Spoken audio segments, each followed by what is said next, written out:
नमस्कार मंडळी, मी आपल्या सोबत कैलास वाघ। आज आपण चांदवड येथे आलेलो आहोत आणि चांदवडच्या रेणुका देवीच्या दर्शनासाठी आपण आता मंदिरामध्ये जाणार आहोत। निसर्गाचा वरदहस्त लाभलेल्या चांदवडची ओळख श्री रेणुका देवी मंदिर या ऐतिहासिक वास्तूशिवाय अपूर्णच आहे। चांदवड शहराच्या उत्तरेला मुंबई आग्रा महामार्गावर 1 ते 1.5 किलोमीटरवर तामकडा डोंगराच्या कुशीत गुहा सदृश भागात रेणुका आईचे आकर्षक असे मंदिर आहे। मंदिराच्या कळसाला लागूनच जुना मुंबई आग्रा महामार्ग जात होता।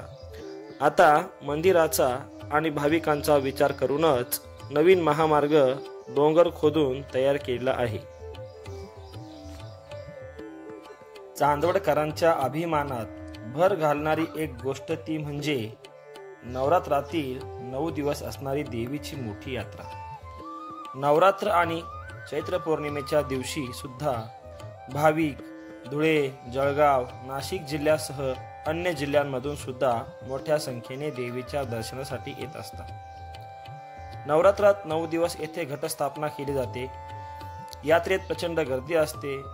मिठाईची दुकाने, खेळणी वगैरे दुकाने असून सुद्धा यात्रेचे विशेष आकर्षण म्हणजे रहाट पाने वगैरे इत्यादी असतात। रात्रीच्या वेळी होणाऱ्या रोषणाईमुळे यात्रा अधिकच खुलून दिसते। अनेक भाविक दूरदूरून नवस फेडण्यासाठी सुद्धा येत असतात।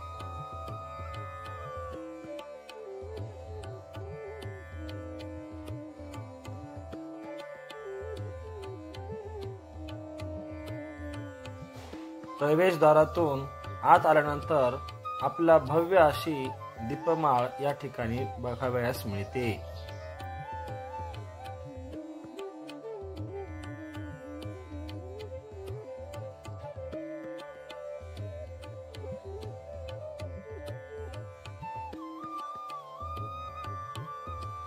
इसवी सन 1740च्या आसपास महाराणी अहिल्यादेवी होळकर यांनी या मंदिराचा जीर्णोद्धार केल्याचे समजते।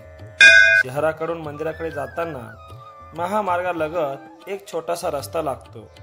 त्या रस्त्याने मंदिराला जाण्यासाठी जुन्या दगडी पायऱ्या आहेत।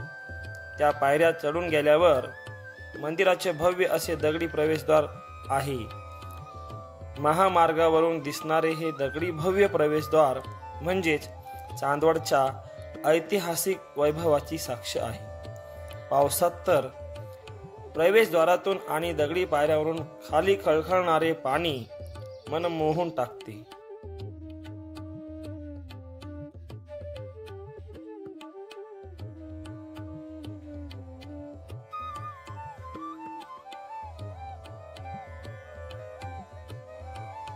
प्रवेशद्वाराला लागूनच एका बाजूला नव्याने 2 भक्त निवास बांधलेले आहेत आणि दुसऱ्या बाजूला दुकानांसाठी व्यवस्था आहे।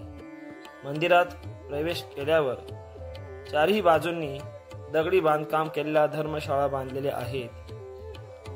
मंदिराच्या छतावर कोरलेल्या 4-5 शिलालेखांवरून असे वाटते की या धर्मशाळा 1772 मध्ये बांधलेल्या असाव्यात। धर्मशाळांच्या मध्ये आणि गाभाऱ्याच्या अगदी समोरच त्रिशूळ आणि तुळशी वृंदावन आहे।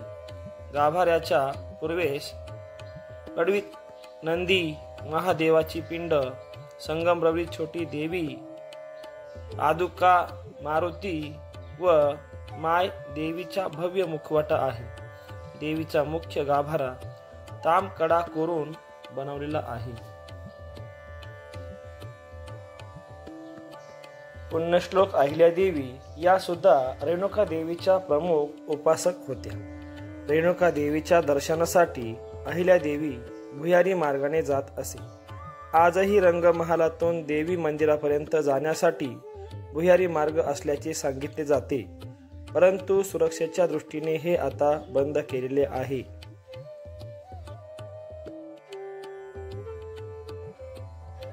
चांदवड हे ऐतिहासिक शहर नाशिक पासून अवघ्या 64 किलोमीटर अंतरावर आहे। एक वेळ या ठिकाणी अवश्य या मंदिराला भेट द्या।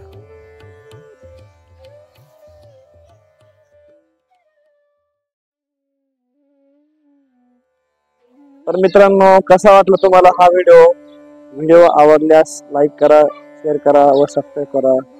धन्यवाद.